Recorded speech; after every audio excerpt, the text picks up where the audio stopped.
We are less than 24 hours away from the start of the NFL season here at Levi Stadium Monday night. I welcome you guys to the DreArea Sports Show, and today we're going to break down what the Niners need to do to win this game defensively and offensively. But this is the site of Monday night's game. Guys, I want to thank everyone for coming out here. It's time. What's up? It is time. Like that intro, man. Thank you. So, guys, we're less than 24 hours away. Can you believe that we're about to watch 49er football tomorrow? Unbelievable. It's unbelievable. And not only that, but like today was an impressive week of impressive day of football. And really the week, because we had games on Thursday. We had a game on I think Friday, wasn't it? Yep. That was the Brazil game, which I'm like, what are we doing in Brazil? But you know, it's all good. So we'll take a look at that as well. But guys, how was your week one NFL Sunday? How was your day? Daniel, I'll start with you. Well, started off with coffee, and most of the day was dedicated to the recliner, watching the Red Zone. So no complaints. Oh, yeah. Got some time with the grandson, a lot of time with the grandson. So nice. Had a really good family day watching football. So awesome day. Awesome. Nice. Dre, what about you? Flipping through the games, checking fantasy all day. Saw some good football in the early morning, not so much in the late afternoon slate. But overall, good opening week. A lot of competitive football. And it's looking like it's shaping up to be a great 2024 season. So ready to get this thing going. Ready to get some Niner football going first and foremost. Absolutely. Ready for the Aaron Rodgers and the Jets tomorrow. So let's get this thing started. Yeah, let's fucking do this, because you know what? The Niners have had Aaron Rodgers' number for quite some time now. And honestly, as loaded as the Niners are, I don't see how Aaron Rodgers is going to find a whole lot of success tomorrow. Being a member of the Jets, yes, they have a good defense, but offensively, Breece Hall is going to be a problem. Same with their receiver. What's his name? Garrett Wilson. Garrett Wilson. Yeah. Garrett Wilson. Sorry. Yeah, Garrett Wilson is going to be another problem. But I think that with the amount of talent we have on both defense and offense, it's going to kind of mitigate what they're able to do. But we'll talk about that a little bit later in the show, breaking down what exactly the Niners need to do in order to win this game Monday night. But first, let's start with the rest of the league in terms of NFL Week 1. Let's jump to it right now. So the first game we saw was the Ravens against the Chiefs. This game was a bit of a back and forth game for the most part, but it ended up with the score of 27-20. In reality, Lamar Jackson had he had two chances to get a touchdown. One, he absolutely just threw it away. He threw it way too high, and the guy was wide open. I want to say it was Flowers, was wide open in the end zone, and he fucking missed him. And all I could think about is Brock Purdy wouldn't have missed that throw. He would have fucking nailed him. Yeah, exactly. However, the athletic and running ability of Lamar Jackson is unbelievable. The things that he was able to do in this game were simply incredible. Dre, what did you think of the Chiefs-Ravens? Well, the ending kind of sucked. I'm pretty sure you guys would agree with me about that. You know, game of centimeters, inches, whatever you want to call it. But overall, a very entertaining game. I think everybody was pleased watching the Ravens and Chiefs pretty much duke it out, go back and forth. A little shaky on the officiating. That's always to be expected when the Chiefs are playing. But overall, a good game. Isaiah likely had a tremendous game. I believe that's one of the errant throws you were talking about. You missed him right in the back of the end zone. He was wide open. And then obviously in the back of the end zone, the play prior to the out of bounds on the very last play, he missed the toe touch. He missed Flowers right in the back. I mean, wide open, nobody's around him, and he just errant throws about 5 feet to the right of him. That's inexcusable. I agree with you. I don't think Brock Purdy misses that throw. I think there's a lot of quarterbacks that don't miss that throw, to be honest. And then obviously the final play, you know, it's a wonderful It's a wonderful play. You see Lamar Jackson scrambling, which he was doing pretty much the entire game, has an opportunity to maybe lead the league in rushing as much as he's going to be touching the ball with Derrick Henry. But good game overall. I thought so too. Daniel, how'd you feel about the opening game of the NFL season? Well, first of all, I got freaking Mark Andrews as my tight end in fantasy football. Oh, there you go. And he didn't do jack shit. So that really didn't help me whatsoever. Yeah. I picked up Likely, though. Yeah, I saw that, you little dirty guy. He was out there? Yeah. Surprisingly, because he wasn't in the 3 other leagues I'm in, so. Yeah, I mean, it was a good AFC game, a lot of back and forth. I mean, you're talking about the 2 top teams in the AFC, most likely when it comes down to it. Mm-hmm. So it's great to see that level of competition in the first game of the season. Yeah. So, the results are what they are, but I thought Lamar Jackson was pretty incredible. And both him and Mahomes had some good highlights in the game. So overall, it was a fun game to watch. The ending sucks because I can't stand the Kansas City Cheats. But the cheats, man. The cheats, man. It is what they are. It is what it is. No, yeah, I mean, Lamar Jackson led in passing, 26 for 41, 273, a touchdown, and 16 carries, a $122. So there you have it, folks.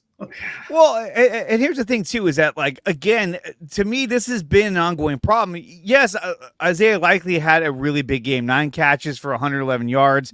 I mean, what's that?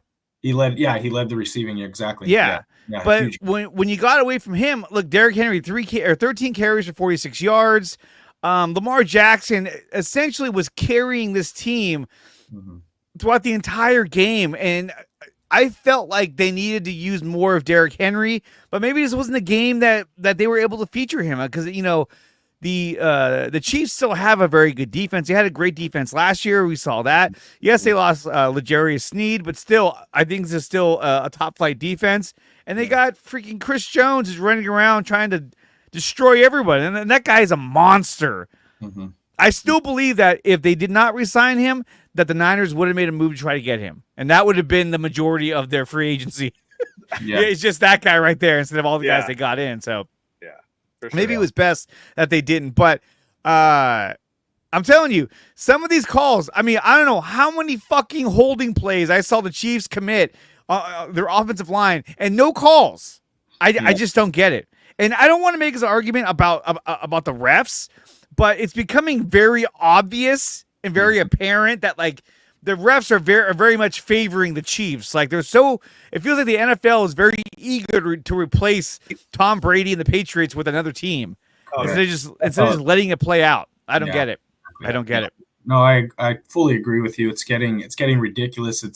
There's all these conspiracy theories out there about the previous playoff games and all that, but I'm right there with you. They were obviously targeting one of the offensive linemen for the Ravens as well too, for all those illegal formations they were calling. Supposedly they're going to be making a lot more calls regarding formations and that. So it's funny that they were obviously targeting the opposite team of the Chiefs when we've seen time and time again the false starts, the early movement, and all that, and it's never called. And then all of a sudden you want to call it on the other team. So I mean, you saw John Harbaugh saying it. Mm-hmm. He was like, they're not calling it both ways. Exactly. And they never do. They never seem to do that. Okay, let's move on to our next game, which is the Eagles in Green Bay. This was a really good game, but I'm sorry. The quarterback play from both players, I thought Jordan Love had some really good passes. I thought he had some plays that didn't look all that great. Mm-hmm. And the same with Jalen Hurts. I feel like Jalen Hurts does less with a stellar offensive line, a stellar running back, and elite receivers. He does less, and they're like, hey, man, this is great. He's maturing, he's growing. Yeah. When Brock Purdy has elite receivers, an elite running back, and not an elite line like he has, and they're like, wow, he's just not good. He's a system quarterback. Right. I'm sorry. There was some plays that I saw Jalen Hurts make that were terrible. There was that interception that he threw out of his own end zone. Oh, he started the game off like shit, too. Like shit. And I'm like, dude, this is not. Was it 2 picks to start the game or picking a fumble? I mean, like, oh yeah, it was just like, oh shit, this is gonna go sideways quick for this team. Yeah, Get down the mediocre stats. numbers. There we go. Mediocre numbers for them both. Exactly. Jalen Hurts was 20 of 34 for 278, 2 touchdowns, 2 picks. He had a quarterback rating of 80.3, and then 83.0 for Jordan Love, who was 17 of 34, again with the interception, and that was the ugly one too. And then he had 2 touchdowns. But at the end of the game, holy shit, I thought he popped his ACL. Well, he was having cramps the entire game. I mean, you can see them like massaging. Of course, he was having cramps. He's a bitch. Yeah, he was eating. His last name's Love, baby. His last name's Love. Bananas. Yeah, dude. So like the Packers need a little love. Yeah, he ain't getting any love right now. He was hurting, man. And then what? Did he sprain his MCL? Is that what ended up happening to him? I think it was. Yeah, he sprained his MCL. Yeah, so he's going to be out for some time, and I'm not even sure who they're. Oh, Malik Willis is their backup. Yeah. Malik Willis, they just got him too. Yeah. He's horrible. His only play in the game, and he got sacked. Yeah. There's rumblings in the league that Ryan Tannehill's looking for a good situation. He might come. Oh, that should be fun. He you see needs this? a good offensive lineman. He needs a good running back. Boom! There it is. It's Malik Willis coming in for Jordan Love last night. Oh, Dude, yeah. Poor guy. He only had one fucking play, and he got sacked. I was like, oh god. I was like, dude, just throw it as hard as you can down the field. All right, man. Boom. They're like, don't fuck up, okay? Yeah, this is your shot at glory. No, we put you in a situation to win. Yeah, that was a pure situation to fail right there. So when it comes that to was a good game. It was a good game. It was a good game, definitely. Game and Saquon Barkley freaking killed it in the first half. That dude was catching. He caught that touchdown in the corner of the end zone. I mean, he looked like a wide receiver doing that. Yeah. I was blown away. And then Josh Jacobs had a real nice second half rushing the ball. First half was garbage. He wasn't getting anywhere. He wasn't. And that kid, Emmanuel Wilson, was having some nice gains on the ground in the first half. But second half was all Josh Jacobs. Yeah. So let's go to an update about Jordan Love. So Jordan Love is expected to miss 3 to 6 weeks. He has a sprained MCL. This is going to hurt the Packers immensely because I think a lot of this whole team, a lot of it, rides on the play of Jordan Love. And so now you're going to have Malik Willis out there. There is talk that they may come asking for Josh Dobbs from the Niners because, we have Brandon Allen and Josh Dobbs, 2 guys who could start for a team that needs a quarterback. But I don't think that Shanahan or Lynch is going to part ways with Brandon Allen. But I could see them parting ways with Josh Dobbs since Brandon Allen was named the number 2 quarterback. And if they take his contract with him, then that saves the Niners even more money. Mm-hmm. And that gives Tanner Mordecai a shot as the 3rd string quarterback. But the hit that Jordan Love took, it looked pretty disgusting. Yeah, he took a good shot. He took a good shot. He was like, And the Packers just invested a ton of money into Jordan Love. This is their franchise quarterback. And now he's going to be out nursing the sprained MCL. I mean, you want to see the best talent out there at all times, because this is the NFL, man. This is the best sport to watch, live or on TV, most entertaining. So you want to see them all out there all the time. You don't want to see Malik Willis out there. Especially if you're playing fantasy football. Exactly. You need these guys playing. What's up, Sean? It says, what up? Hope all is well. Patel says Tanner Mordecai. Ha ha ha. Yeah, whatever. He's the 3rd. He would be the 3rd string when he's the practice squad quarterback. So, but I think he has a lot of ability as well. But both these quarterbacks and both these defenses did not impress me at all in this game. And I thought that both teams looked very flawed. I didn't see either one of these teams and think, oh shit, when we have to play them, I don't know, this is going to be a tough ass game. No, they seemed heavily flawed. And they did not look like the 2 of the most dominant teams in the NFC. Granted, it's week 1, but early on, they didn't look that strong. Although I did like what I saw out of Saquon Barkley. He had 24 rushes for 109 yards and 2 touchdowns. He was killing it out there. And to finally see him on like a team with an elite offensive line, then you can really see what this guy has. I was like, holy shit, he looked great. Oh yeah, This is this is career rejuvenating. I mean, he's playing for a really, really good offensive line, as you already alluded to. He's got an opportunity to put up some big yards, probably lead at least the NFC side of it. I can see him taking this team pretty far into the playoffs. If he stays healthy, he's got to stay healthy. And that's not first and foremost. If we're talking about them even having a shot, he's got to be there. So yeah.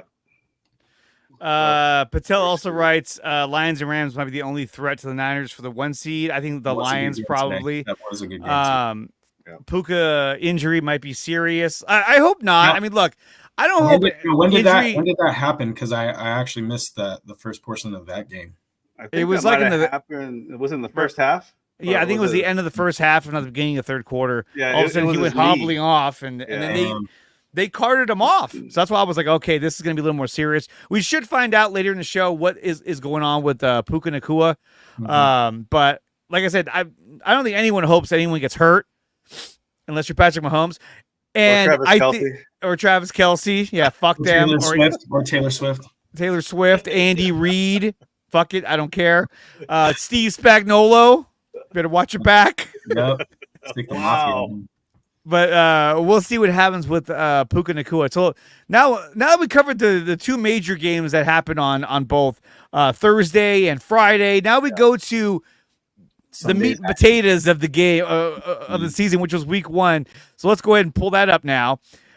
So we start off with, that's not it. We start off with Steelers and Falcons.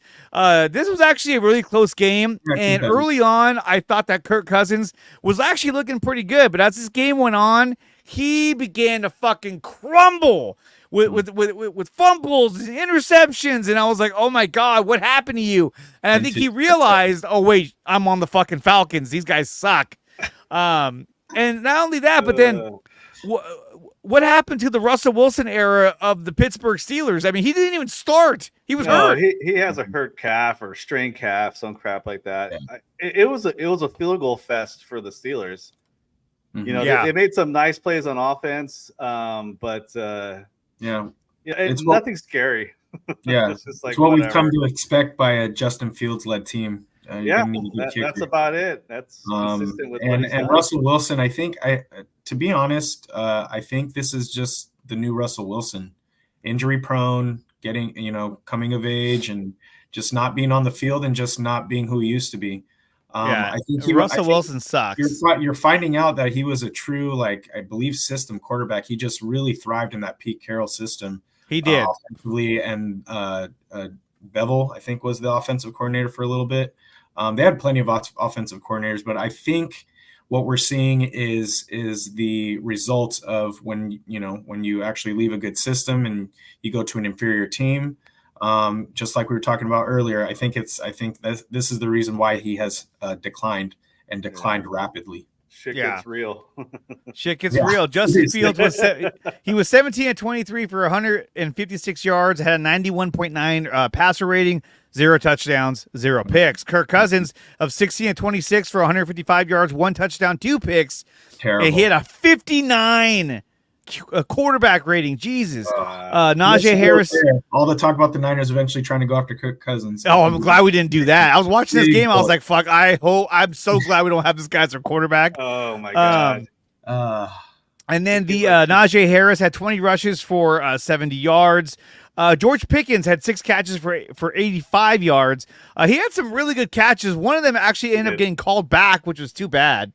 Yeah. But he's really good. And then the last stat I'll give us is Ray McLeod. He had 4 catches for 52 yards. He led the team in receiving yards. Ray. He also had 2 kick returns for 56 yards. Fuck him.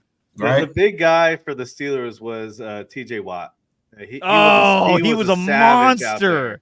Yeah, he was killing it. He was constantly in the backfield. I mean, he was a menace. Well, and then if you look at the box score for the Steelers, T.J. Watt, it shows that he had 2 tackles and 4 total tackles with a sack. But it was more than that. He was constantly a presence out there, and he was just fucking shit up for the Falcons. So that was a good game. And so the Steelers moved to 1-0, and the Falcons moved to 0-1. Going to the next game now, we have the Cardinals and Bills. This one started out really surprising. I was surprised that the Cardinals were able to actually go up 17-3 on the Bills. The Bills looked like shit. And then second half, the Bills were like, wait a minute. We're the Buffalo Bills, and this is the fucking Cardinals. Fuck these guys. And then they blew them out to a final score of 34-28. Yeah. No, that was a good game. That was a good game. Yeah. It was scary at first because you're thinking, are these freaking Cardinals going to go into Buffalo and knock off the Bills in their home field on opening day? Yeah. And, holy you're fuck. just like, what the hell? Well, that's the time you kind of want to go into Buffalo is early in the season to try to see if you can go in there and sneak a win because that weather's nasty. We all see those frigid temperatures late in the season, late December, early January. That's the time you got to go into Buffalo and win. And it's funny because I was talking to a bunch of the guys from IE Sports. Tune in Tuesday. I'll be doing the NorCal Sports Report. We'll be covering everything about the Niners, and that's on Tuesday at 11 a.m. on this channel and over on IE Sports. But I was talking to those guys, and some of those guys were Cardinals fans. And they were just like, oh, God, it's happening. They're starting to crumble. And it was like they turned back into a pumpkin. You know what I mean? They couldn't stop anything. They couldn't do anything right. Josh Allen, he ended the game with 18 of 23 for 232 yards, 2 touchdowns. He also ran for 71 yards. Actually, no, he ran for 39 yards. Sorry. But he had 2 rushing touchdowns. He had a fumble. But he had a quarterback rating of 137.7. Like, he was killing it out there. He was the reason why they won the game. Well, that's why he was the number 1 QB in fantasy football this look this what season. he does. Mm-hmm. Dude, this is why. Dude, he threw for 2 touchdowns, and I think he ran for 2. Yeah, he did. So if he's on your fantasy team, he just lit it up. Yeah, he killed it. Kyler Murray, 21 of 31 for 162, 1 touchdown, 91 passer rating. But other than that, I mean, everyone else had pretty good stats, whatever. But when it comes to this game, it was all about Josh Allen. I mean, two running touchdowns, 2 passing touchdowns. He rushed for 39 yards on 9 rushes. It was just incredible. I thought he did a phenomenal job. And you weren't able to see any benefit of drafting Marvin Harrison Jr. because he didn't do anything. He didn't do anything. He didn't do anything, really. I mean, do you have the box scores up? I do. I was looking at it. He didn't do anything. Let me see what he did. George was their leading receiver with 6 shit, receptions and 47 yards. Let me see here. So if that tells you anything, Marvin Harrison was non-existent. Marvin Harrison had 1 catch for 4 yards. Oh, boy. He was targeted 3 times. There's something up with Marvin Harrison Jr. because in the preseason, we didn't see a lot of him. We didn't see a lot of plays from him in the preseason. So I wonder if he's not getting it, he's not grasping it. Maybe he's fallen, out of favor with the offense, or maybe he's getting double teamed every time. I'm not sure. Yeah. But Malik Neighbors didn't have that problem, I'll tell you that. But Marvin Harrison Jr. so far has been an absolute no-show. Look at Patel came through. 1 catch, 4 yards. Thank you, Patel. I appreciate that. Yeah. And that's right. He also had a drop earlier in the game. And after that, it was I think Jonathan Gannon was like, all right, fuck this. Get him out. I don't want to do this anymore. Hit the showers.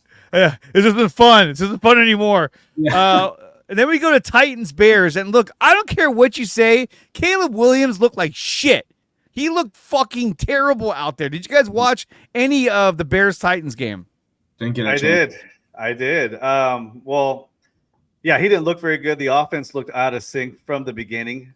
The reason why they won that game was the punt block, special teams, and then the horrible decision by Will Levis to try to throw a weird backward pass that was picked off for a pick six. What was he doing? He was about to get sacked, and he was trying to bust out a Patrick Mahomes and throw some weird shit. And it was it's like, dude, stop now. It was a pick six. Their defense literally won them the game.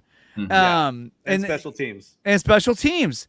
Caleb Williams, he was 14 and 29 for 93 yards. He had a 55.7 passer rating. Now, you could argue, well, look, it's his first year. You guys are being dicks, but this guy came highly touted out of USC. But everyone I'm talking to is telling me that this is the same guy they saw at USC, that like he was way overhyped. So we'll see how he turns out, but I don't think this guy is going to be like the end all be all when it comes to, the new elite quarterbacks. Yeah. So we'll see. It'll be interesting to see how it pans out with Caleb Williams. I mean, he does like to paint his nails. So that's that. We'll see. We'll see how that works out. It's gonna be like any rookie. They're gonna go through growing pains. The quarterback's the most difficult position to play with. I don't care how good you are, what college you play for. When you get to the NFL, it's a completely different animal. So it's gonna take a while for him to gel with his receivers. I know he's been through one whole full off season, pretty much training camp, all that, but it's gonna be a little bit before you're gonna see more consistency out of the Chicago Bears as a whole, and then from Caleb Williams himself. So yeah, it's gonna take a little bit. I think. Yeah, I think he was a lot of talent. I think it's the overhype right now. So yeah, well, I mean, they got DeAndre Swift. They brought him in from Philadelphia. He had 10 rushes for 30 yards. Didn't do much on the ground. He also had 0 catches as well. He was targeted 1, so they didn't really utilize him all that much. Keenan Allen, you have DJ Moore. I mean, you got playmakers. So yeah, you would expect him to try to make the most of his situation.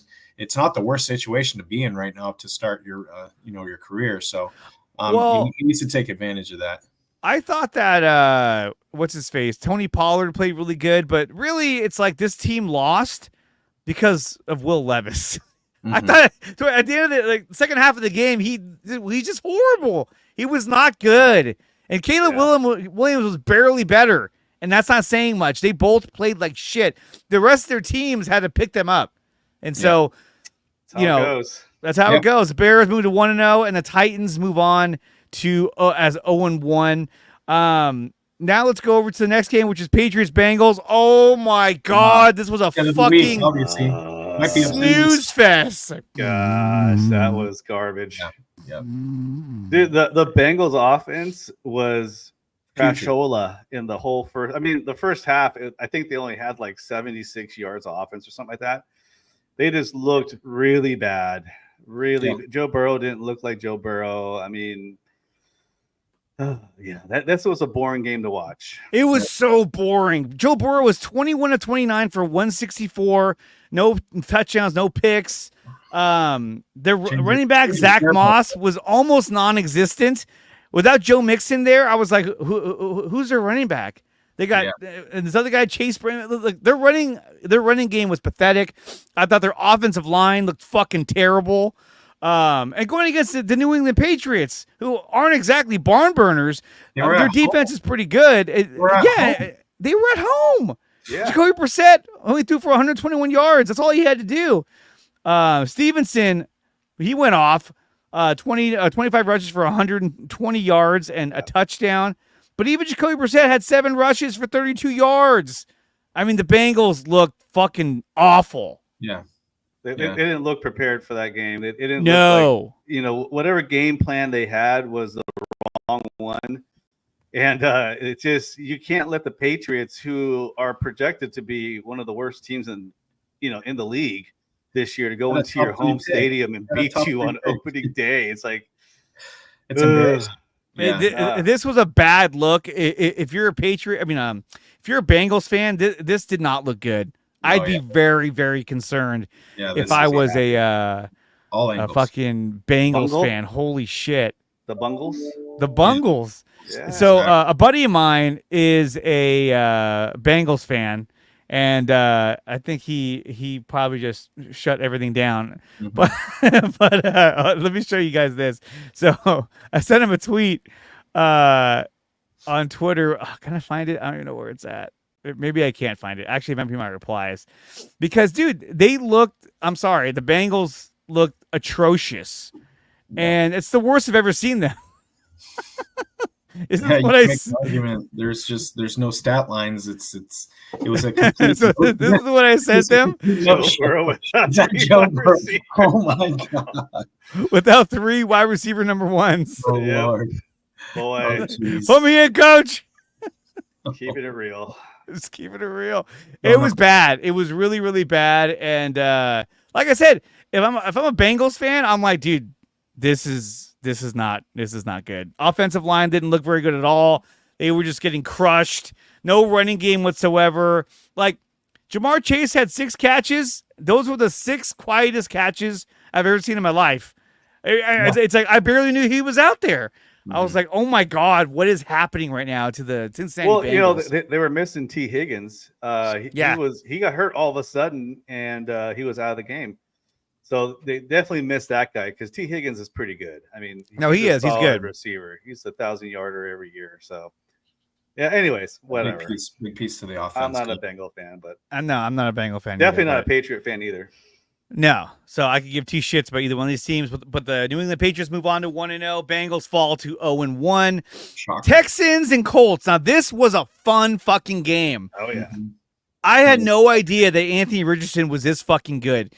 The cannon this guy has is unbelievable. I mean, he was heaving the ball across the whole entire goddamn field. It felt like it was unbelievable. Yeah, he threw a ball like I want to say it was almost like 60-yard bomb, like down the center. It was just like, wow, look at this guy. It wasn't even like it wasn't even like, oh, he threw a bomb and the receiver made a great play on it. No, he was like he was pinpointing it and just deeper than I've ever seen in years. I was like, holy fuck, this guy's incredible. Dude has a cannon. No, his career was obviously, I mean, his season was obviously cut short last year, so we were deprived of what this kid's pretty much capable of. So I think if he stays healthy, I mean, they got a shot to compete with Houston. I feel like they're 2 young up and coming teams with, you know, good young quarterbacks. They have a solid run game on both sides. You got playmakers on the outside, and you got a stingy defense for both of them. But yeah, no, an entertaining game all the way around. Yeah. Well, I mean, if you look at the stats, holy shit, this guy's getting is a video of a fight that broke out at the Raiders and Chargers game. No surprise there. No surprise there. Crap games. Joe Mixon, 30 rushes for 159 yards and a touchdown. Yeah. Tore it up. He was mashing out there. Not only that, but CJ Stroud, 24-32 for 234 yards, 2 touchdowns, no picks, 115 quarterback rating. That's phenomenal. Yeah, Richardson, who was bombing the ball left and right, he was only 9 for 19 for 212. Like you would have thought he had 12 yards on 9 throws, 9 receptions. Yeah, he was gunning the ball down the field. He was like, "Go!" Yeah. But it made for an exciting game, though. I'll tell you that. Receiving wise, you know, look at the receivers: 3, 1, 4. Average 41 yards. You know what I mean? Yeah. It was crazy. I was like, holy shit, this guy, Ashton Doolin, 1 catch, 54 yards, a bomb, touchdown. You know what I mean? Like, but on the other side, Nico Collins, 6 catches, 117 yards. He was balling out there. Tank Dell, 3 catches, 40 yards. Stephon Diggs, he had 2 touchdowns along with 6 catches and 33 yards. Offensively, this team is great. They even picked up Dalton Schultz. Yeah, Schultz. I was gonna call him Shorts. Dalton Schultz. He came from Dallas. Great. It was good to see Mixon and him. So if you go back up to wide receiver, it was good to see Stroud mix the ball up and hit all those receivers. I mean, 8 targets, 7 targets, 6 targets. You know, there was some concern that you weren't going to see a lot of Stephon Diggs, and the guy ended up catching 2 touchdowns today. Yeah. You know, so it was really nice to see how CJ Stroud kind of distributed the ball. I mean, the guy looked really good today. Mm-hmm. Yeah, absolutely. He looked really, really good. CJ Stroud looked fucking solid. And they ended up winning the game, and they barely won. It was a close ass game because of Richardson. The Colts just would not go away. And I think the Texans they took them a little too lightly, and then they realized, like, holy shit, we have to do something. We're going to lose this game if we don't step it up. But when you look at, like, the Texans defense, I mean, first of all, DeForest Buckner for the Colts, he had 1.5 sacks. Great to see he's still going at it. Mm-hmm. Julian Blackmon had 13 tackles. Nick Cross had 14 tackles. You look on the other side when it comes to the Houston Texans, Jimmy Ward, he was out there. He had a pass deflection. He also got burned deep as well. Danielle Hunter, 1 tackle. He had a pass deflection. Remember that guy? Yeah. Yeah, but no sacks. No sacks. Nothing. I don't know how many pressures he had, but no sacks. That's kind of how it is with defensive ends sometimes. They're not going to show up in the tackle, stat category very often. It's the impact plays that really, don't the show disruption. up. The disruption in the backfield, the quarterback hurries, all that stuff. Yeah. Well, and then you're gonna see. Al-Shaair, he had 5 tackles and a pass deflection. I really wish we still had that guy, but I get it. Would have been nice. Would have been nice. Would have been nice. So as we kind of round things out over here on week 1 of the NFL, there was Jags, Dolphins. This was a good game. The Dolphins came out looking like shit. They looked awful, and then they somehow won the game. Yeah, second half. And that's what the Dolphins can do. They get off to a slow start, but they're very explosive, dynamic players all over the field. The Jags had a chance to put this game away. Being up, I want to say it was like 17-3. They were going to score a touchdown, and then Travis Etienne got the ball knocked out of his hands, and he fumbled it into the end zone where the Dolphins recovered it. And I want to say 1, if not 2 plays later, a bomb of Tyreek Hill, touchdown. And then at that point, it was, it was like 17-10. I was like, uh-oh. And then they just came back and won. Yeah. So that was a fun game to watch, but I was a little surprised that the Dolphins put up just small numbers at first, especially. That A-Chain had a really nice game. I'm not sure if you have his box score up, but he had a nice game. Mozart really, from what I saw, he wasn't really the impact player, in that game.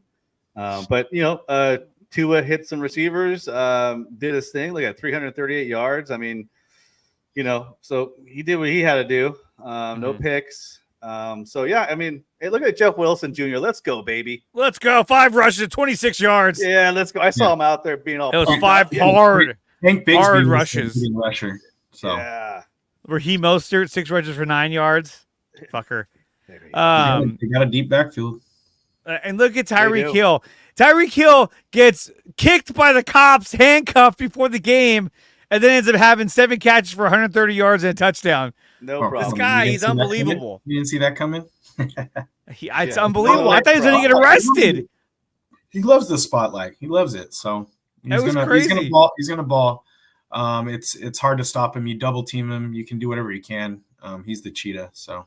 Dude, there we go. So the Dolphins win that game, and they go to 1-0. Jags go to 0-1.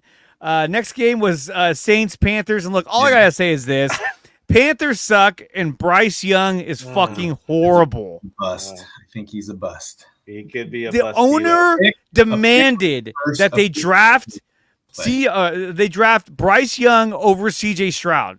Boy, that they got that one wrong.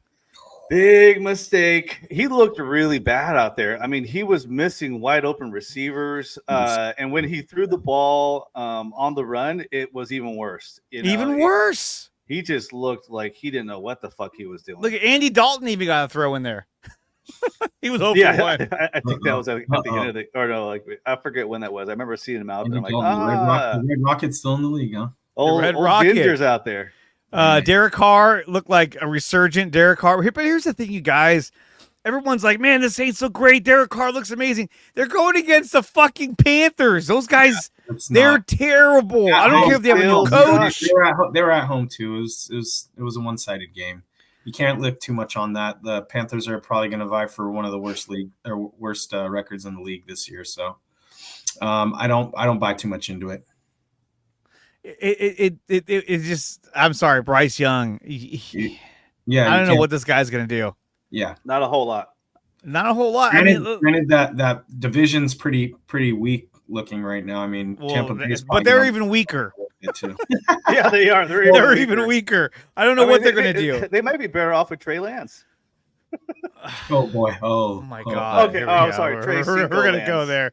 But the thing about Bryce Young, though, is that he looks like a fucking slot receiver who's playing quarterback. I'm like, dude, this guy is small. He's a little guy. He's skinny. Like a field goal kicker. You know what I mean? He looks fragile out there. Yeah. He doesn't look like he put on any muscle in the offseason. No. He was like, if I'm going to do anything, I'm going to put on no muscle. Not like Knock the Rock. That's right. And he looked like he played too much video games, and you see it on the field. It's just like, why isn't this working when I hit X? Bryce Young is 5'10", 204 pounds. That's nothing. Mm-hmm. He's 5'10". He's not even 6 foot. It's not gonna. I'm 5'7", and I weigh 185, 186 pounds on a light day. And this guy's only 204. Wow. You know what I mean? Like this guy's only 204. Yeah. No, it's crazy. The height thing isn't that big of a deal, I think, as much, but when you look at Bryce Young, he does look malnourished. So and he doesn't throw the ball very well. It's just they picked the wrong guy. Terrible. They picked the wrong guy. And then got it wrong. Oops. Some of these teams, it seemed like they didn't realize that there wasn't a last preseason game. It was almost like this was the last preseason game. It's like, no, it's not. Yeah. And what are you doing?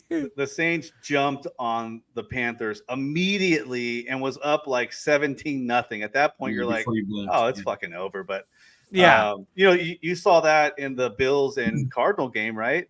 And the Bills, came back and ended up winning that game. But the Panthers are not the Bills. Yeah. Bryce Young is not Josh Allen.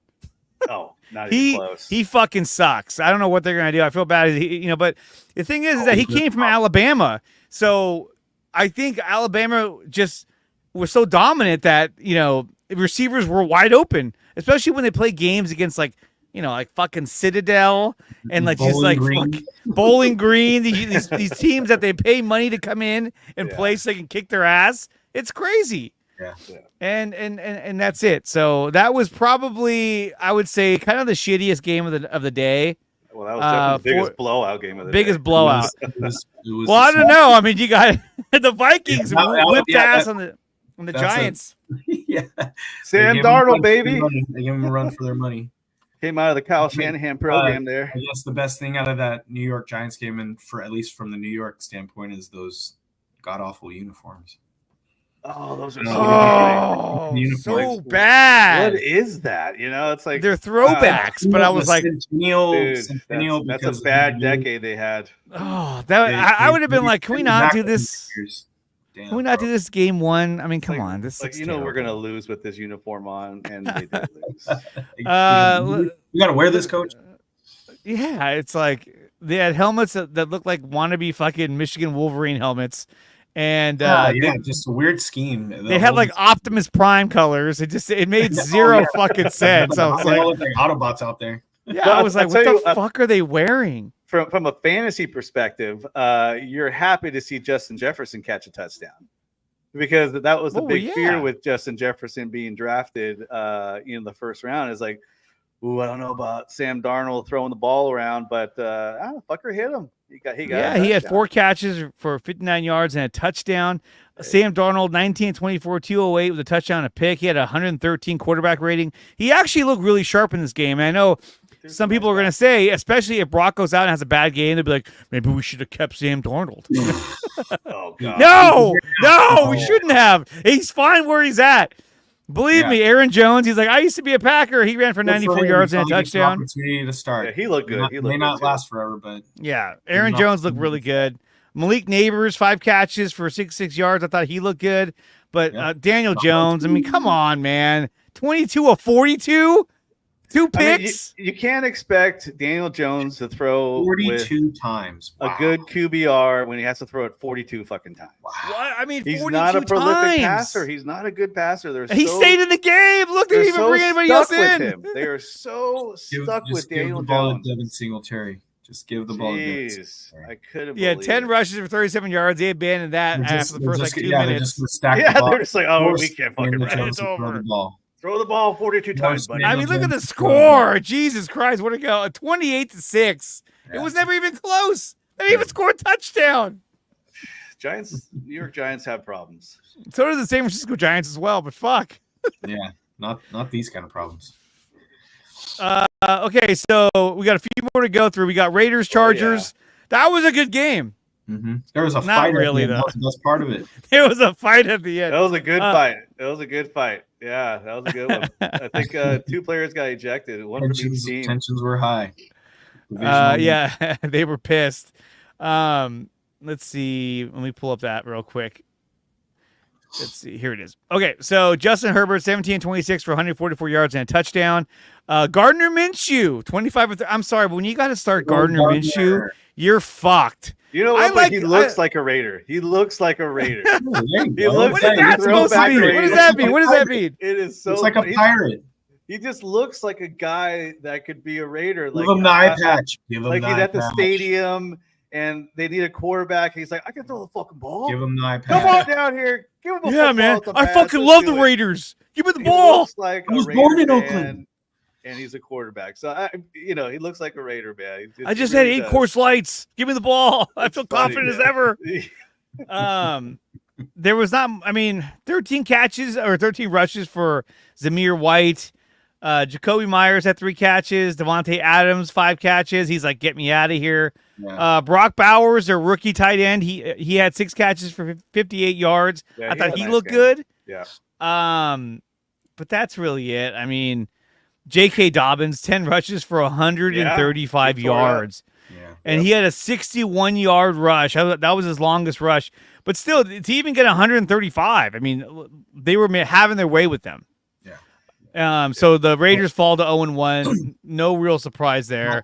Hot take. And I'll tell you what, though, like on the Raiders, that running back Zamir White. If you're playing dynasty fantasy football and you drafted that guy last year, you're like, fuck.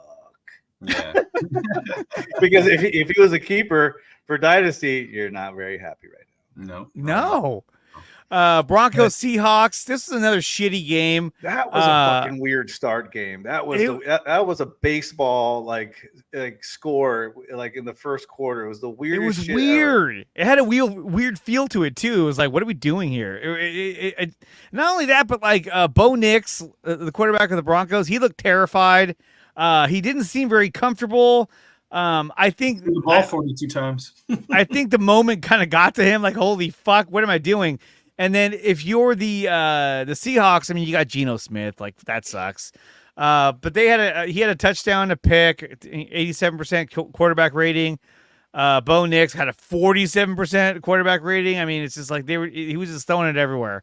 Well, 26 of 42. Yeah, he did get that one in. Yeah. So, he did run the ball in for a touchdown, and, that looked pretty good. But he threw some nice passes in the game. But the weirdest shit was the famous call for holding in the end zone on offense.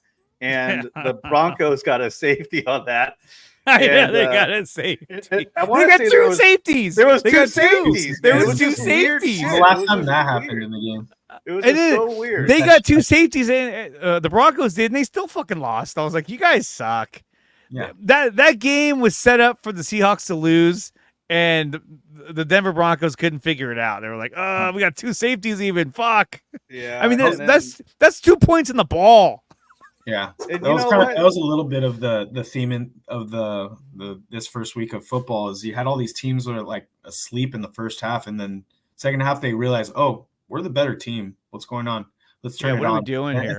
And then they end up running away. Some of those teams ended up running away with the game, but that's typical of the first week of football. Yeah, and it really shows for the Broncos how good Patrick Surtain is. Surtain. That dude's a badass, and he was locked up with DK the entire game. And look at it, 3 catches, 29 yards. Yeah, and yes, I had Metcalf starting for me, and that was a big fail. Yeah. That was a big fail. Yeah, that was a big fail. Flash, anybody facing Patrick Surtain, do not start that receiver. Yeah, that's a tough one. Well, that's why Tyler Lockett had 6 catches, 77 yards, because they had to go elsewhere. Because if you only get 3 catches at DK, he did. Some nice catches. He did. But the highlight of the game, or I should say, highlight stat of the game, is actually Kenneth Walker III, 20 rushes for 103 yards with a touchdown. His longest was 23, which means that he was just pounding the fucking rock all the way to over 100 yards. He averages 5.2 a carry. That's actually really good. So Denver's got a long way to go. Maybe they should have stuck with Russell Wilson. Probably not. No. Okay, let's go to Cowboys and Browns. Holy shit, Deshaun Watson. If you're Brandon Ayuk and you're watching all the other teams that played that wanted you, you're like, oh man, I'm sure glad I didn't go there. Oh yeah. The Browns looked the worst. I was like, oh god, they couldn't block. The Cowboys defense was just running through them like fucking diarrhea. Just like, woo, let's go. Oh, dude. Deshaun Watson was running for his life. It was ridiculous. Yeah, it was. Deshaun Watson looked really bad. I mean, you know, it's you would think the Browns would kind of put together on offense a little bit because technically they should have a good defense, but that defense didn't look very good today. No, that looked nothing like the team we saw last year at all. No. I mean, I don't think Dak Prescott had a very big game. Yeah, see, it was only 179 yards. Here we go. I can't stand that how he does that. Still doing that. Still doing it. He can't help it. That's all he knows. That's all he knows to do. Exactly. He's getting paid to do it. And of course, if you guys hadn't heard yet, where is it? Let me find it. Fuck. Anyway, Dak Prescott signed a new contract. Here it is. Let me share this real quick. Actually, this is actually breaking news. So the Dallas Cowboys signed Dak Prescott right before the game, which is kind of weird. 4-year contract, $240 million. That deal will make Dak the highest paid player in NFL history. Why would you do that? Not coming. All that money for a mediocre quarterback who hasn't even been to an NFC Championship game. And he chokes in the playoffs. Chokes. And it's not even like, he's got close games. He chokes every time. Well, I mean, look who the Cowboys have behind Dak.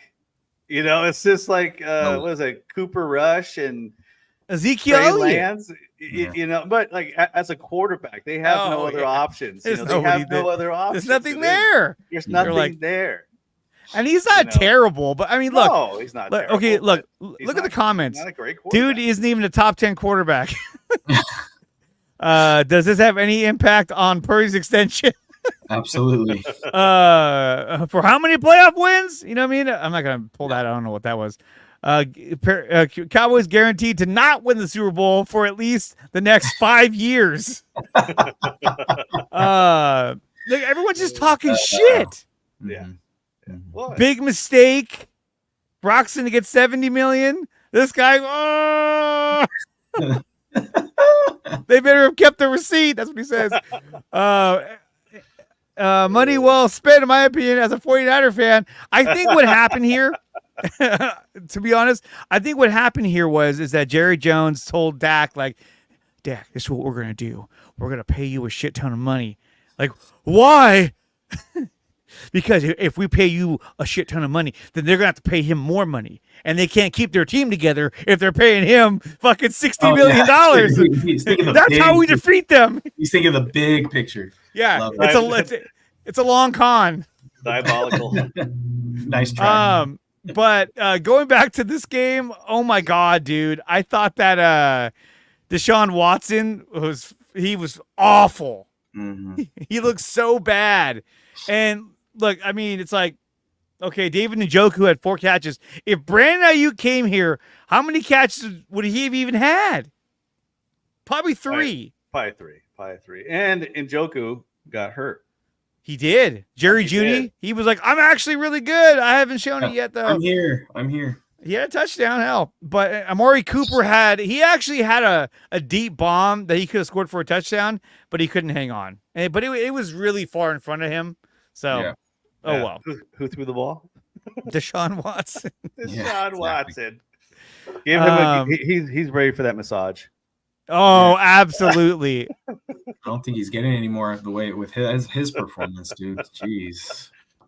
In fact, let me show you guys this. In fact, my buddy Johnny Dale was like, geez, Deshaun Watson looks like garbage.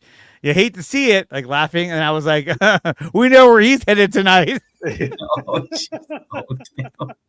like, let's go. I want to start feeling better already. Make me feel good. But fuck, man. Okay, then you got Commanders and Bucks. Yep. The Buccaneers won this game by default just because the Commanders are not very good. But I thought that Jaden Daniels looked really fucking good, and the guy is super athletic, and he ran for 2 touchdowns. Yeah, what he needs to do is tighten up his helmet because that helmet came off twice in 3 plays. And I don't think anyone pulled it off. It just rolled off. It's like, fuck, man, you're gonna get your face smashed. Loose. Let me see what he did here. I'll pull this up. Jaden Daniels, he was 17 and 24 for 184 yards, but he had 16 rushes for 88 yards and he ran for 2 touchdowns. I mean, he's the one. I shouldn't say he kept them in the game because he didn't, but he was the reason why they scored points is because of Jaden Daniels and his ability to run. The guy's super athletic. And then Baker Mayfield. He had a really good game. He had 24-30 for 289, 4 touchdowns. Dude, no picks. Dimes to my dimes. Yeah. Yeah. I mean, although the Washington Commanders have a long way to go. I mean, look at they're starting tight end Zach Ertz. Like, come on, that guy's past his prime. Luke McCaffrey made an appearance. He had 3 catches for 18 yards. Almost had a touchdown, I believe, but he was out of bounds. So that's kind of how that game went. And then the last game of the night, Rams-Lions. You know, I kind of wanted the Rams to win because fuck the Lions, but I wanted the Lions to win because I'm like, no, you know what? Fuck the Rams. Yeah. you don't want – so right now, if the Niners win, they're in first place because all the other NFC West teams have lost so far. No, the Seahawks won. Seahawks won. Damn it, and those Seahawks. Yeah. But still, definitely it's want pretty to much see like the they Rams lost. lose. It's pretty much like they lost. Those fucking Seahawks, man. They're always fucking shit up. Yeah. They're always in the way. Always there lurking. Yeah. Always. And then Jared Goff was 18 of 28 for 217, a touchdown, a pick, and he had an 85 quarterback rating. And none of these guys were going to have. I mean, Stafford threw for 317. That's fucking amazing. And he also threw the ball 49 times. That's incredible. Yeah. Kyron Williams, 18 rushes for 50 yards, and Dave Montgomery and Jahmyr Gibbs. Montgomery in that overtime, they were just like, give him the ball. He was just like, yeah, he ran through them. It's a great tandem. It really is. Yeah, it really is a good tandem, man. It is. Yeah, because it's strength and speed. It's just it's hard. It's hard from a fantasy football perspective because you never know who's going to score touchdowns. Yeah. But when you have both that score, you're both winning. So that's happy, you know. And right now, Puka's hurt, and again, I don't think we've heard what's going on with the guy. So it's Cooper Kupp time. It's full Cooper Kupp time. Yeah. Jameson Williams was killing them. 5 catches for 121 yards. Like he kept catching bomb after bomb. Yeah. Cooper Kupp. They were boxing Amon-Ra St. Brown. He didn't really. 3 catches. Williams 8 definitely. Cooper Kupp 14 catches, 110 yards, a touchdown. That's a monster game right there. If you have him on fantasy, especially. And then with Stafford, if you have him on fantasy, same with Goff. A touchdown, a pick that almost like wipes out your touchdown, depending on how you score it. So they just had okay games for fantasy. Not too bad. And for let's go back to fantasy now. Amon-Ra St. Brown was a top wide receiver in the first round. He's a top 10 pick in the first round. So when you picked him with that pick, with probably the 8th pick or the 7th pick, you're like, yes, I feel great about it. And then he does that. And guys, since that's the last game of the day, we are going to jump to the Niners and Jets. But before we do that, guys, make sure that you smash the like button and subscribe to the channel. If you want to support the channel, you can do so. There is a Patreon set up for the DreArea Sports channel. It's down in the description below. You can join the Patreon. I'll be doing posts on there as well. So definitely check that out, and it would definitely help in supporting the channel as well. You can also go to nicotina.com where you can find all 3 of my channels that are on there: Beyond the Unknown, the Nicotina Show, and DreArea Sports. And there's communities for all 3 of them. You can join that and be able to interact with us. It's a lot of fun. Definitely check that out. But you can join the Patreon, which I just started a couple days ago. So definitely be a member. That's the one. Definitely check that out. Okay, so let's go to Niners and Jets.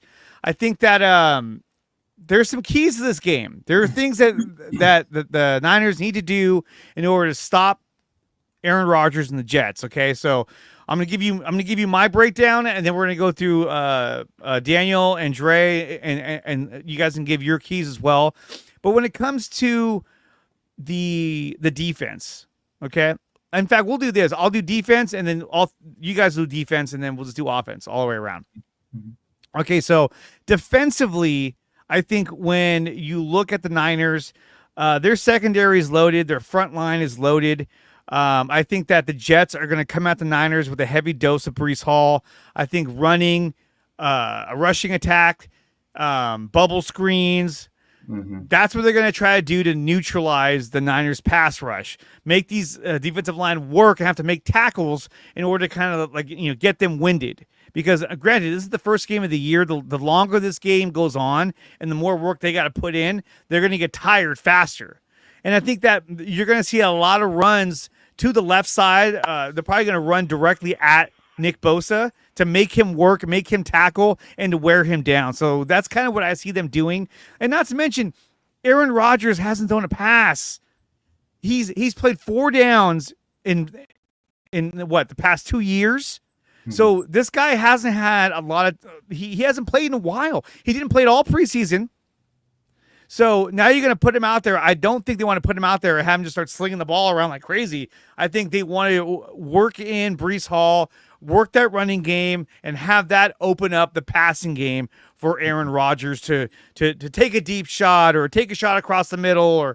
So I think what they want to try to avoid, the Jets, is they're going to try to avoid 3rd and long, because they don't want to have to put it all on Aaron Rodgers' shoulders and deal with that pass rush. They want to neutralize that pass rush and make them work harder. So that I think that for a defense of the Niners, they're going to have to prove that they can not only stop the run, but they can stop the screen game. Because we saw last year, teams were gashing them last year for huge yards in those screens. Daniel, what's your take on the defense for the Niners? What do they have to do to win the game? I think my opinion is you got to stop Breece Hall, because I think they're going to really try to feed him the ball as much as possible. Like you called out, that's going to be really important, because I don't see Aaron Rodgers being as mobile as he was in the past. Before, that dude can gallop a little bit. Mm-hmm. He has sneaky speed. But with that torn Achilles and, the full season of just hanging out with the headphone on and the headset on, the big thing is to really stop the run and then just get pressure on Aaron Rodgers, because he's not going to be able to escape the pocket like he used to. And I think his mobility is definitely in question now. So really force them to throw the ball and put pressure on the quarterback. Yeah, let's get some. Let's go, Dre. What do you think? I'm pretty much in agreement with both of you. I think you definitely have to start by making them one-dimensional. Pretty much force their hand on the ground, stack the box, make them prove they can run against our defensive front, linebackers and defensive line. And then early on, I think you got to send the house to Aaron Rodgers. I think you got to be a little extra aggressive and try to find out how mobile he is. And see if he can escape and has that escapability to extend plays, because that's what Aaron Rodgers has always been known to do, is extend plays. And he's very accurate. He's got a great spin on his ball. You can expect him to be amped up for this game. He's coming off of an injury. The defense has to be sound in their technique. They have to not bite. Our corners have to be disciplined. I think like you said, Andre, our secondary is loaded. I think they're young. I think they're aggressive. I think they're hungry. You do have Charvarius Ward, a shutdown corner on one side of the ball, who is really good at baiting quarterbacks, and I believe will have an interception in this game. That's one of my defensive predictions, is Charvarius Ward will have a great game shutting down one side of the field. But ultimately, it's going to come down to, can the 49ers stop the screen game, stop the bubble screens, which you said was a pretty much a big nightmare for them defensively, especially in the playoffs against the Lions and the Packers. So look for the Jets to look at those games and see how they can make the 49ers susceptible, while at the same time trying to make them tacklers all across the field. Well, and here's the thing, too, is that the Jets were ranked number 2 in pass defense, number 3 in total defense, but they were ranked 25th when it came to defense against the run. Now, they're not going to have Hassan Reddick. He held out, and he's still holding out, but he's not going to play. So now you have to rush. we're going to talk about the offense, but I think that's one of the keys is because, they have the 26th ranked rushing defense. Yeah. So I think that, when you look at the Niners, they had the 8th best defense, right? And let me pull this up so you guys can see what I'm looking at here. Sure. Is this the one? Is this the one? Yeah. And so looking at the passing defense, the Niners were 14th in their passing defense, which I think they actually got better in this offseason because of guys like Renato Green and Isaac Yadam and Rocky Sin. They brought in more experience and more depth at the corner positions. But when you look at the rushing defense, Niners are number 3. So I think, a lot of times they got so far ahead on a lot of these teams that the teams would just kind of give up on the run.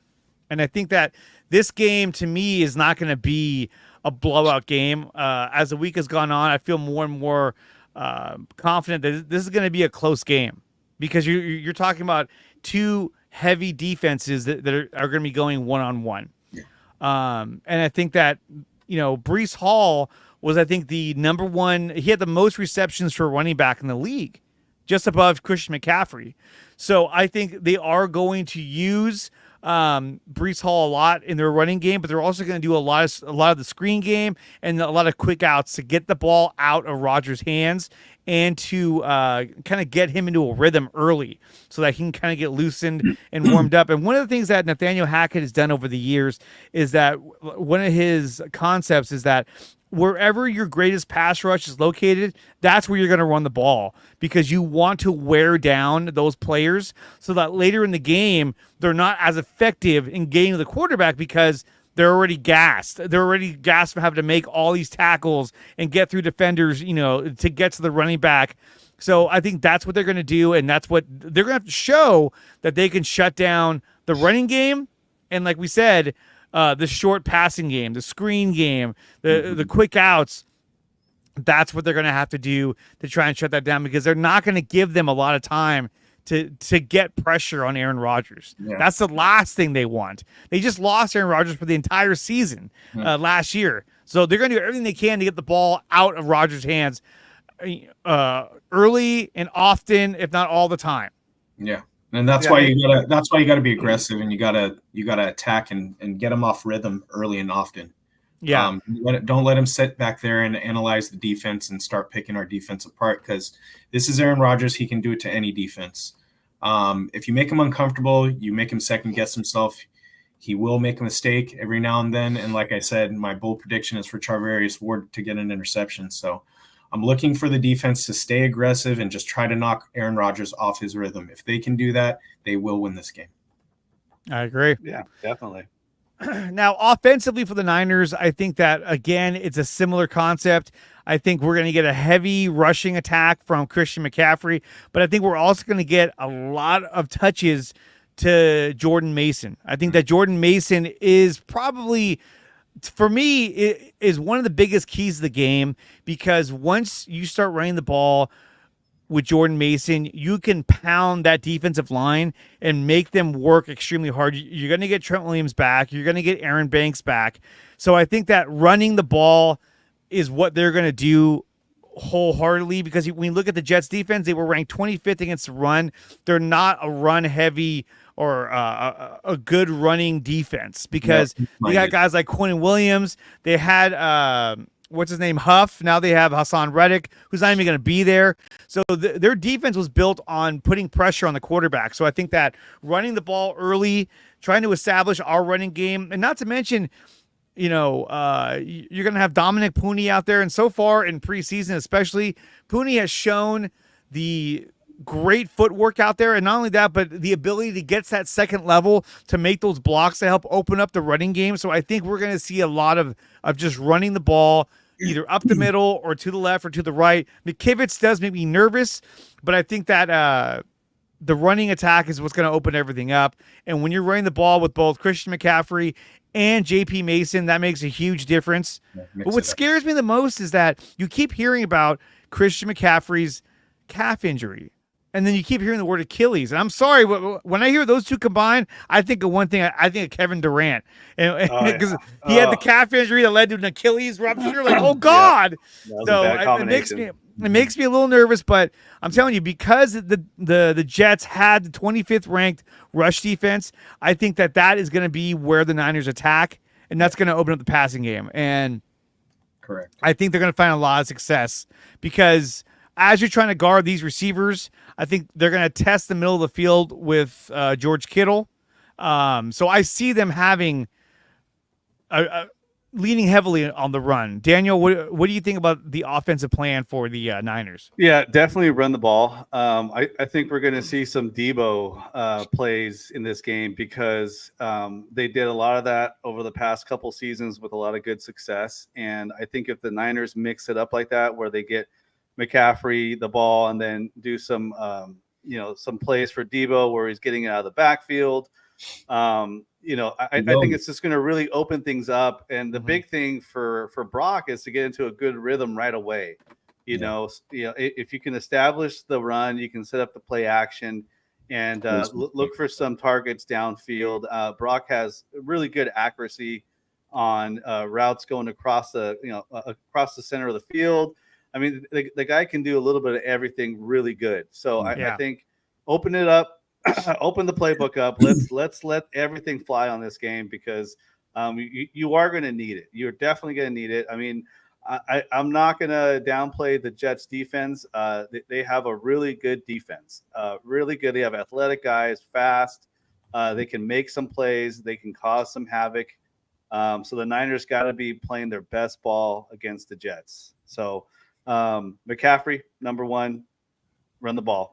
But we're going to see a lot of Debo, I think, in this game, which will help open up the field to Brock. Brock's going to kill it. All right, DreArea.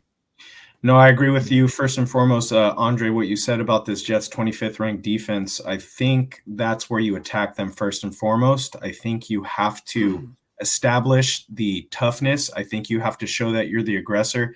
Again, let's not miss the fact that Robert Saleh came from the 49ers. He was our defensive coordinator. I know nobody has forgotten that.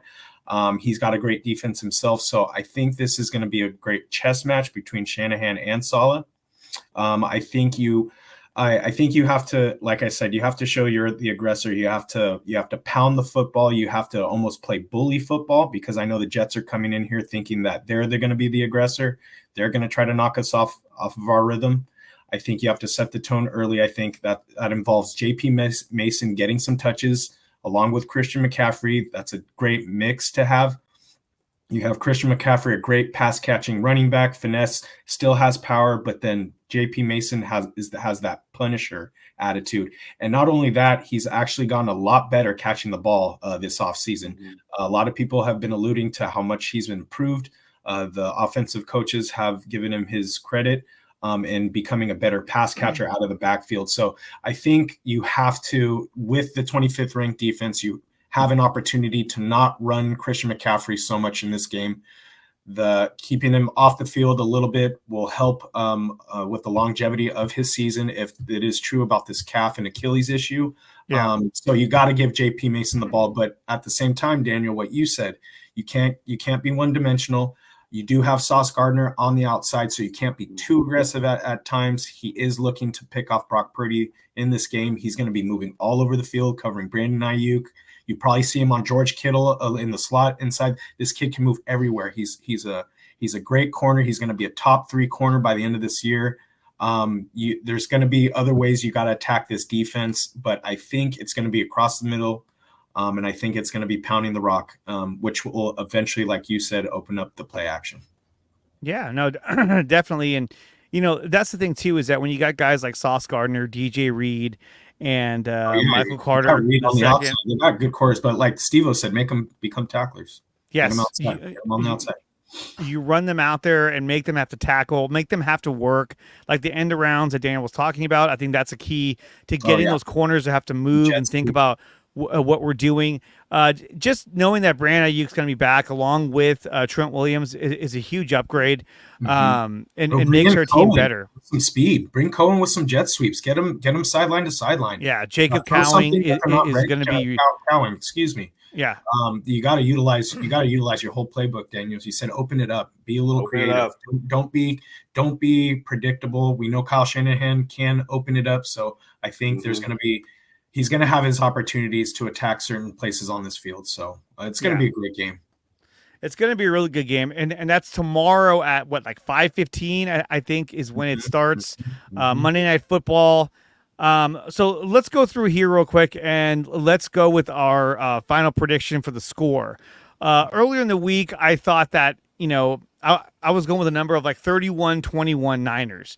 And then as it's gone on a little further, that score is kind of changes a little bit. But I'm going to go with 24-21 Niners. Close game. I think it's going to be a closer game. Yeah. But I think that, we'll be up 24-14, and then, it'll kind of go from there. Garbage time. Yeah, kind of a garbage time score maybe, but no, I agree with you. It's going to be a lot closer, and I think my earliest prediction for that first week against the Jets was kind of roughly 24-17, 26, 21, something like that. But it is going to be a close game. I do believe the Niners will make a few more plays. I think we'll be able to disrupt Aaron Rodgers. Like I said, I think we'll be able to get an interception in this game. So I'm going to go with the final prediction of 24-17. I'm actually going to keep my original prediction. Okay. 24-17. Daniel. Fair enough. Yeah, it's funny. Like we're all kind of like in the same boat here. I was thinking Niners 24, Jets 13. I think it will be a close game throughout most of the quarters there, but I think the Niners are just more stronger on offense, and I think all around better on defense. So I think we're going to see a lot of explosive plays coming from the Niners offense. And hopefully DreA's prediction on a pick by Mooney happens. I think that'll be awesome. Let's put that into the let's put it into the Ethernet and let's get that going. Yeah, Niners 24, Jets 13. Let's go. And then Rock a New Era 84 types in what's going on, man. He says 24-17 Niners. There we go. Put that in the atmosphere. There we go. Hey yo, what's up? Yes. So I'm thinking 24-20. Daniel, you said 24-13. 24-13. 24-17. 24-17. So yeah, I think it's gonna be a closer game. But one area too is that the Jets offensive line, they picked up Tyron Smith, Morgan Moses, but these guys are all old, and so this is a more veteran offensive line. But they don't even know each other, so I think that when you have to make them have to communicate, I think that's going to be an issue for them as well. Yeah, the noise. And I think that this is something that a lot of fans have kind of overlooked, is the fact that the Niners offensive line, you can crap on it as much as you want to about Jake Brendel being the center and Colton McKivitz and all that, but you have an offensive line that added Nick Pooney, right, who looks phenomenal. Or Dominic Pooney, I'm sorry. Dominic Pooney, who looks phenomenal. But you have an offensive line that's been together now for at least the past 2 to 3 years. Yeah, there's chemistry. So these guys know how to play with each other. They know how to communicate with one another. They've been in the trenches. They've been to the Super Bowl, in the playoffs. So I think that this offensive line is going to actually perform very well. Now, Quinnen Williams is probably one of the best defensive tackles in the league, and I think he's going to give Aaron Banks a lot of problems. But I think that with this adding Dominic Pooney is going to make our line so much better, better than it ever looked last year with Spencer Burford. Yeah, he has a great field awareness. You saw a lot of that in preseason where he's doing things because he just has a feel for where the rush is coming from, where to support his O lineman. He definitely has that. You see it and you're like, yes, finally. Yeah. See another good one. Yeah. No, go ahead. Go ahead, Andre. Well, and not only that, but like when I was talking about the offensive line for the Jets, it's an older veteran offensive line. I think that when you start to come at them with Nick Bosa, Javon Hargrave, Malik Collins, I think that is going to give them problems. And not to mention, you're going to have Leonard Floyd opposite Nick Bosa, which I think Leonard Floyd is actually probably the best complement to Nick Bosa since we had a healthy D Ford. And when we had a healthy D Ford, we saw it was like quarterbacks didn't know what to do. Like you had Buckner and Armstead, and it was a disaster for opposing offenses. What's up, Felix? Hey, what's up, Felix? Thanks for signing on, buddy. No, you bring up a great point, and I think Leonard Floyd can have a big impact in this game. I believe he has 10 sacks on Aaron Rodgers in his career. He's the third. I think he's like tied or has the third most sacks against Aaron Rodgers in his career. Look for him to get a sack in this game and be very impactful, as Andre has alluded to, on the opposite side of Nick Bosa. So David says, screw it. I'll be that guy. 30-13 Niners. Brock throws for over 300 yards and 3 touchdowns. Holy fuck. Alvarez, let's go. Let's go. Yeah. That's the hype man right there. I love that. If Brock does that, oh my God, against this defense, that would be fucking amazing. But he's getting paid, and we're already talking about MVP. But here's the thing. If you're going to attack an elite defense, you got to do it week 1 when they're still fresh, so still kind of new with, playing with each other. And you're talking about an offense that's been together for how many years now? Like 5-6 years. You got guys like Debo, Ayuk, Kittle. Now you've had McCaffrey there for 2.5 seasons. So you have a lot of familiarity with each other. Juwan Jennings. Yep. Adrian Gonzalez says, Jets defense is real, but Debo is going to have a day. Yeah, the Jets defense is real. That's what I'm saying, man. Yeah, Debo is the difference maker. That's why I have him right here behind me. He's got my back. Yeah. That's Kittle right there. Yeah, first down. I think we're going to see a lot of that too. The squad's behind you. But let's see. Rock New Era writes, Bosa needs to get off to a good start, especially with that contract he got last season. I agree. I think that the holdout definitely kind of slowed him down going into last season. Need Debo to get all 3 of those for fantasy. Yeah, exactly. That a boy. Yeah. But Debo is going to be the key to really opening things up. But the running game, I think, is going to be dominant. We saw JP Mason in the preseason, and he looks like great. The second coming of freaking beast mode, Marshawn Lynch. So I'm like, dude, this guy needs to be given the rock a lot. And I would love to have a set with 2 running backs, and then have McCaffrey come out as a receiver, and then you hand off to Mason instead. Yeah. Well, hopefully we can utilize JP Mason to save Christian McCaffrey. Like I said, it's all about him lasting the whole year. Offensive player of the year last year. So expect him to have a big year, but you got to keep him healthy first and foremost. And again, for the Niners, I think they want to stay out of 3rd and long, because you don't want to be that team that has to throw the ball, and you got DJ Reed and Sauce Gardner on opposite. Yeah, Sauce Gardner, DJ Reed, they're going to be out there waiting for you. So I mean, they have a really good secondary, and that's not something you want to have to rely on. Is trying to get past that secondary to keep the sticks rolling. So I think run the ball right up their throats, and I think they're going to find a lot of success. Guys, that's going to do it for the show. I want to thank both Daniel and Dre for coming out here and giving us their predictions for the score and for what we need to do both defensively and offensively to win the game. This video was brought to you by PowerBrandSystems. Check out PowerBrandSystems if you're looking to jumpstart your small business, or if you need help building a website for your small business, YouTube channel, or social media account. Check out PowerBrandSystems. Guys, I'm telling you, Niners are going to win tomorrow. We're starting off the season. Let's go. We gotta win this game. 17. You heard it already right here. That's it. Go and Rocky New Era says Ayuk also better not have a slow start due to all this holdout fiasco. Yeah, I agree.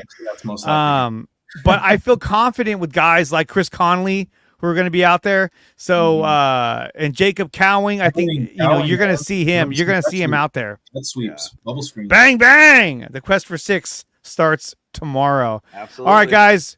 Thank you for tuning in. I'll be live again on Tuesday for the NorCal Sports Report right here on this channel and over on IE Sports Radio. And we'll be covering the Niner game in its entirety along with the rest of NorCal sports.